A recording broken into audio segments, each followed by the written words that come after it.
Well, we had quite a lot of developments in terms of Iranian foreign policy. The new government has been unusually active, although that could potentially be due to geopolitical situation, but they've been unusually active, especially the foreign minister Hossein Amir Abdullahian. He visited Russia as well as Lebanon, Beirut, and both of these were quite important meetings. But let's just, before getting to that, I just wanted to give a little bit of context, and first of all, give a correction. One of our viewers pointed out, I think George, that there was no mention of a specific corridor between Nakhchivan, the exclave of Azerbaijan, to mainland Azerbaijan in the original, in the peace deal signed, in the ceasefire deal signed, brokered by Russia between Armenia and Azerbaijan following the Nagorno-Karabakh war. And he was completely correct. But there is a clause that says that there should be a guarantee of transportation of goods and the people between the Nakhchivan region and Azerbaijani mainland, and that has been used by President Aliyev to back at his home to claim that there will be a corridor, and now it's become a proposal. And sorry, I'm just looking for the specifics of the proposal. Would include this, the corridor would include significant part of southern Armenia, and I forget the name that there's a specific name. The proposal by the Azerbaijanis for the Nakhchivan corridor would include our provinces of Suinak and Qagar Kunik, as well as some other places. Interestingly, though, Russia has been quite quiet on this proposal. Iran vehemently opposes this proposal, which basically cuts off Iran's route to Armenia, which is considered the old ally of Iran and a strategic ally of Iran in the region. And Iran's route to Russia, another ally, and Iran's route to Europe, one of its maybe not allies, but customers. Russia has been unusually silent on, finally founded on the idea of a Zangezur corridor, which has been discussed by President Aliyev. However, Deputy Director of Information and Press Department of the Russian Foreign Ministry, I believe last week, said that there has been no, there has been no guarantees given in the deal about such a corridor, and Russia does not at the moment support that. Armenian officials obviously vehemently deny the possibility of such a corridor. However, they are not in a very good position. Only recently, there were reports that Azerbaijani airplanes used Armenian airspace, and Armenia was pretty much unable to respond in any way, or, I mean, I'm sure they let them know in advance, but there was, Armenians couldn't even raise any objections. That's been the internal situation in the Caucasus, and that has made Iran very worried. And Iran says that, as it has been its position since the first Nagorno-Karabakh war, it opposes any border changes in the region. Well, obviously, any border change that would affect Iran and Iranian export or imports, that's extremely important for Iran. Yeah. Interestingly, couple of go ahead, sir. No, sorry, I was just gonna say, yeah, under last Iran-Azerbaijan video, someone else also wrote that I wish you covered Russia's stance. They are the most silent player. So I believe they're, I don't know Oh, okay, exactly cool. to which part of the news they're referring to, but yeah, to the whole thing. No, it has been actually one expert on BBC Persia described Russia as the present absentee of the ongoing conflict, because Hmm. yeah, they are the kingmakers, and you could argue but a very similar thing is going on to an extent in Afghanistan, although I would say, for example, China plays a much bigger role in Afghanistan than in Caucasus. But That's a very good point, though. That's very true. yeah, well, yeah, yeah. Right now, Russia seems to be somewhat inactive in this ongoing conflict, but that kind of came to an end with Hossein Amir Abdullahian, the Iranian foreign minister, visit to Moscow. He very vehemently stressed in the press conference that Iran will not tolerate any border changes.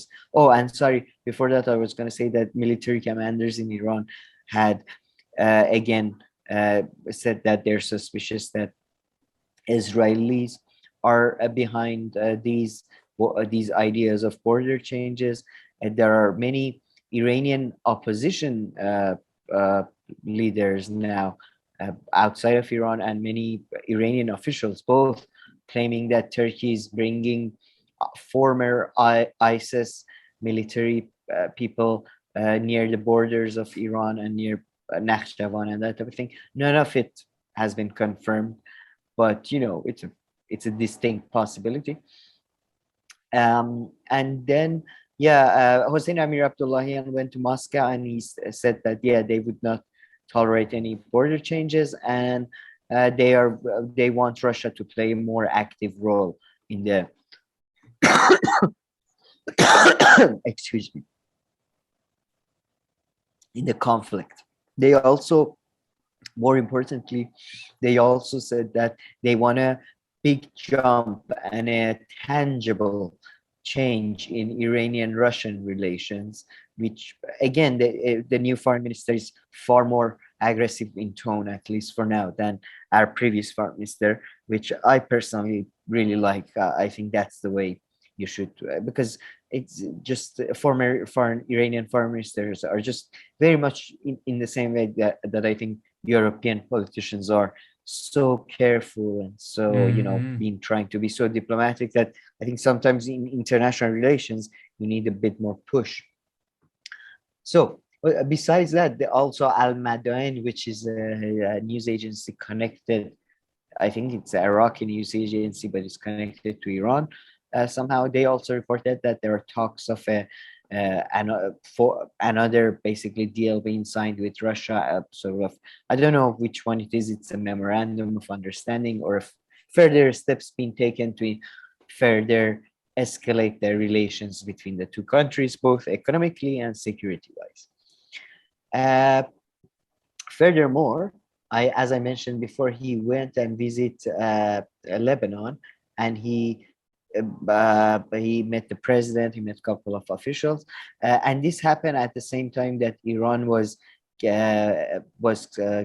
giving Lebanon the third shipment of fuel, which has been gone through Hezbollah, not through the Lebanese official government, which has criticized the move. And America today came out and described the move as a publicity stunt and a PR move, rather than a move that would actually help Lebanese people, which fair enough. Yeah, it is a PR stunt, but some PR stunts are better than Yeah, others, you could say. exactly. But It can be both. yeah, yeah, exactly. I mean, I've never heard of any economic project that didn't have some level Yeah. of PR in it, pure stuntness in it. But anyways, furthermore, though, Amir Abdullahian went further and said that there is, I'm sure a lot of people remember there was that explosion at that Beirut port, and he said Iran is ready to provide technical, and Iranian companies are ready and willing to participate in rebuilding that, as well as two power plants for Lebanon. I couldn't find any details on what kind of power plant is. It's going to be a gas one and that thing, but I'll look into that. But so, and while in Lebanon, he was asked about the shipment of the fuel, and he said that Iran, Iran is just trying to help the Lebanese people, and Iran will never abandon the Lebanese people. So, the typical politician talk, um, uh, that is usual from these type of people. But yeah, there is a basically it seems that in face of increased pressure, I would say that is Iran at least feels is under because of increasing sort of entrenchment by not so friendly nations, like reports of Taliban takeover of Afghanistan, increased presence of Israel in the Persian Gulf region, reports of ISIS fighters' presence in northern west of Iran. All of that is sort of, is I think Iran is trying to show a bit more muscle.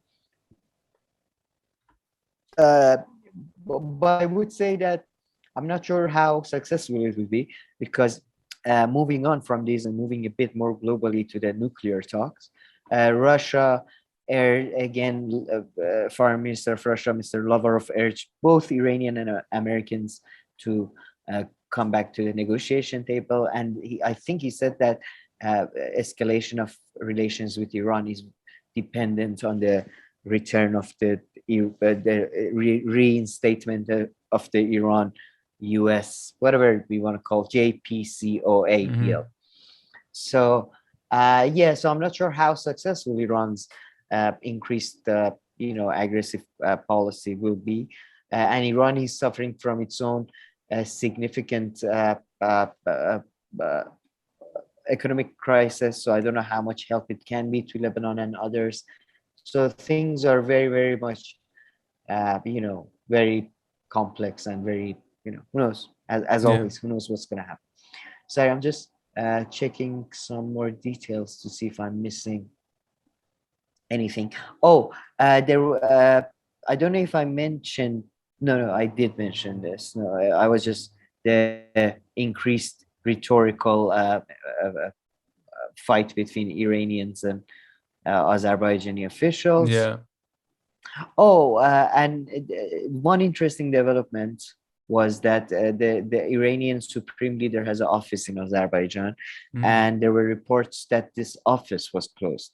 However, the Iranian ambassador in Azerbaijan then denied this and said that only part of it, which is, I don't want to go into the details, this part is reserved for a special ceremony, but that part has been closed. That special ceremony, by the way, just finished. Like it's an Islamic yearly ceremony. That part was closed only due to corona-related issues. The reports are a bit mixed. Some people say, well, there are examples that similar places haven't been closed and all that.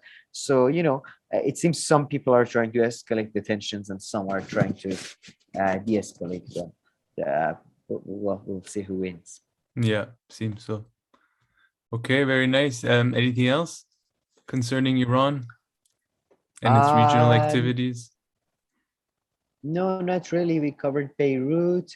We covered, Oh, and the nuclear, as I mentioned, the nuclear talks Russia commented on, and Iran. Again, Iran is sending mixed messages. Iran is saying that Iranian foreign minister's spokesperson came out and said Iran has no preconditions for coming back to negotiation table, which was in contrast to what the foreign minister had said earlier when he was, I believe, in Vienna. But then the Iranian foreign minister's spokesperson clarified that in that one he meant something else. Okay. It's very confusing. They're all sending very mixed messages, and let me say. Yeah. Sorry, I'm just looking for no, but I mean, it's when you do say that, Iran, under this administration, they've been a bit more active with their foreign policy, and we shall wait and see, or a bit more, perhaps a tiny bit more aggressive in their rhetoric, or more forceful in their rhetoric. But I was going to say it's just the beginning. It's been a month or two, so we shall see how it goes. But it's interesting how the nuclear talks, though, haven't resumed yet, because it's been a month or two, but I thought they would have resumed faster than that. I think politicians in both countries are is in their benefit for it to drag on to an extent. For Iranians, because they're starting to have a stronger hand with the heightened relations with Russia and China and the economic boom that will eventually come from the COVID. At the same time, Democrats are waiting to lose the House of Representatives or the Senate, so then they can have a easier time negotiating by blaming the Republicans for all the bad things. So I think I would say in the beginning, I think Iran was a bit more hopeful, but I would say US missed that like sort of 1 month golden period. But then again, pre-election. That I am biased. No, right after Biden won. And I would say, by the way, Iran missed a US huge election. chance. Okay. Yeah, yeah. No. Well, which one was first? I'm confused. US election was way first, like 6 months so before. No. After the Raisi government came in. Sorry, Iran election. Sorry, I'm mixing up dates. But I would say Iran missed the 4-year opportunity of Trump, because he was somebody, in my view, you give him a good kebab, have a couple of pictures with him in a couple of historic places. He was like, with Reagan type of thing. You could have get him in a room, you could have fooled him. But you would have to seize very quickly, because if you give him the kebab and he gets on the plane and goes 2 days later, you call him, he would have forgotten about the whole thing. That's right there and there as he's eating. Just sign the sanction and then I'll give it to you. You want extra tomatoes? You want Iranian McDonald's? Sign this. Yeah, exactly. We have 3 buildings under your name. But so no, I'm not. I mean, obviously, I am biased. So I just wanted to, but I do think that was the golden opportunity. Now everybody's going to drag their feet because they're going to have a better hand in future, in a year, let's say. And then for now, probably even then, I think there are going to be mini deals. Iranian-American relations are not looking, to improve. Maybe with US leaving Middle East, tensions become less, but a quick improvement. Okay, all right, brilliant. Well, thank you for that, Sam. On that positive note. Yeah. And yes, please leave your comments, questions, criticisms down below, and we'll make sure to get to them. If not, please like and subscribe, and we'll see you in our next video. Thank you.